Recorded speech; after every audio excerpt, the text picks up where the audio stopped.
Agora são 8h10. Vamos falar agora sobre o encontro do ex-presidente Lula com o Papa. E o nosso convidado é o Kjeld Jacobsen, ele que é consultor em relações internacionais. Olá, Jacobsen, bom dia. Bom dia. Bom, vamos falar aqui desse encontro, né, com o Papa Francisco, do ex-presidente Lula. E o Lula afirmou em Roma, né, depois desse encontro, que a ganância dos interesses empresariais e financeiros é responsável aí pela revogação de conquistas de trabalhadores e também pelo aumento da desigualdade no mundo. Eu queria que você comentasse, né, a importância, né, até simbólica desse encontro do Papa com o Lula, Kjeld. Bom, em primeiro lugar, trata-se de um encontro de duas personalidades que comungam, sem querer fazer trocadilho, ideais comuns. No caso, o combate à desigualdade, que foi um dos objetos principais da política econômica e social dos 8 anos do governo Lula, além da preocupação com a questão ambiental, também refletida nas posições do Brasil nas diferentes conferências das partes, Copenhague e outras, também durante esse mesmo governo. E as recentes iniciativas tomadas pelo Papa Francisco, do Colóquio da Amazônia, né?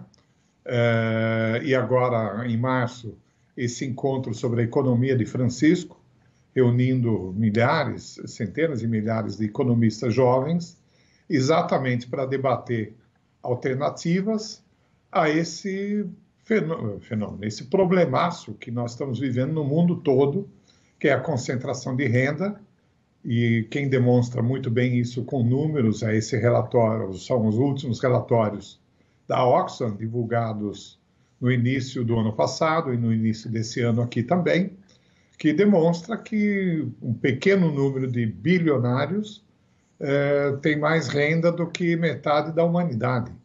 E é um processo que está ocorrendo no Brasil também e tem que ser combatido, e aonde o principal vilão, sem dúvida nenhuma, é o setor financeiro.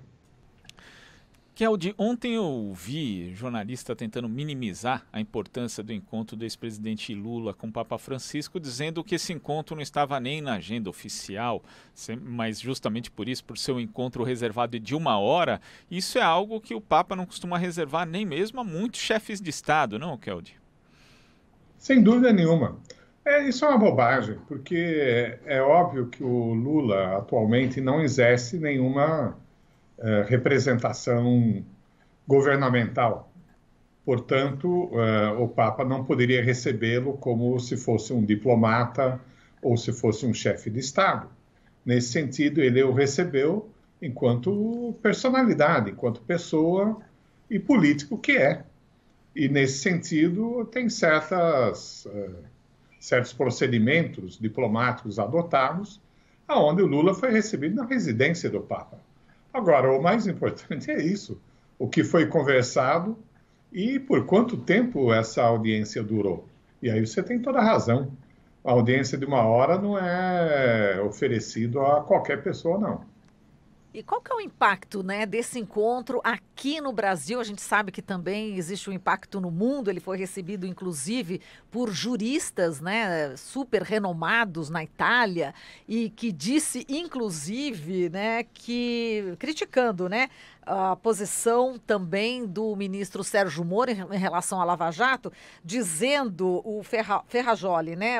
Tem o Luigi Ferrajoli e o Franco Hipólito, né? E Ferrajoli denunciou os abusos da Lava Jato e disse que Sérgio Moro fez uma colaboração premiada com Jair Bolsonaro. Um dos maiores juristas ter esse posicionamento, falar dessa forma, ter recebido Lula, deve impactar também aqui a nossa política.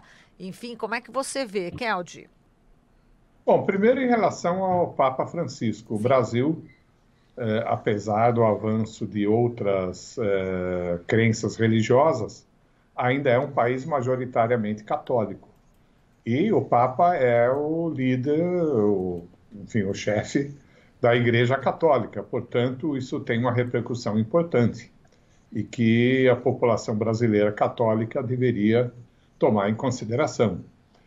Segundo, em relação aos juristas, não somente Ferrajoli, mas vários outros juristas internacionais muito importantes, como o Balthasar Garçon, a Herta, ex-ministra da Justiça da Alemanha, e vários outros, têm observado essa parcialidade da justiça brasileira, particularmente esta levada adiante pelos promotores de Curitiba e pelo ex-juiz Sérgio Moro.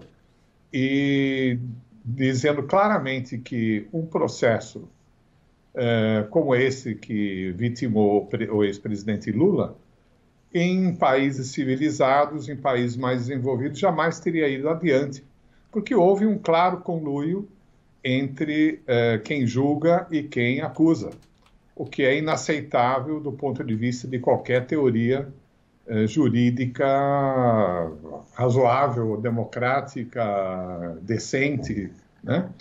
E o resultado foi esse que nós assistimos em 2018, a prisão do ex-presidente e a eleição da extrema-direita para governar o Brasil, em função do impedimento do ex-presidente Lula de poder concorrer em função dessas manobras todas. E é importante que isso seja denunciado no exterior, porque muita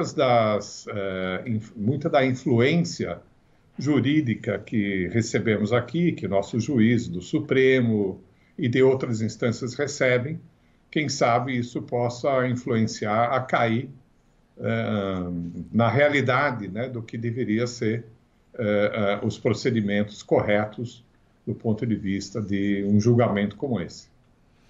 E no caso da importância desses juristas, né, que é o Ferrajoli é o pai do garantismo penal, e não são só os juristas, né, o próprio Papa Francisco, em mais de um encontro também com a comunidade jurídica, ele falou, não citou diretamente o caso do ex-presidente Lula, mas falou a respeito da prática do lawfare, condenou o punitivismo que existe aí muito forte, principalmente aqui no Brasil, mas também em outros países como os Estados Unidos, criticou o encarceramento em massa. Então o Papa Francisco também tem adotado uma linha aí de preocupação em relação ao justiçamento feito supostamente por uma justiça neutra, né? Não, sem dúvida. O punitivismo, na verdade, é mais uma violação atual dos direitos humanos, porque é uma prática demagógica, aonde se acusa sem provas e aonde se manobra na hora de decidir, na hora de julgar, conforme nós temos assistido aqui constantemente, e particularmente em relação às acusações contra o ex-presidente Lula.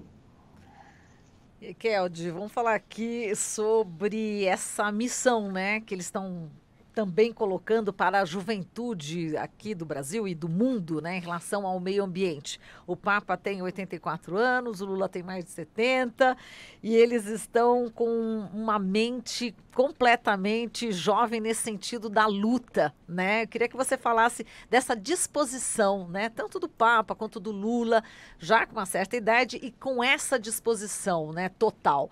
E também conclamando a juventude do mundo a tentar mudar um pouco esse jogo, esse cenário internacional que está aí realmente com bastante presença da extrema-direita, né, Keldy? Como é que você também vê?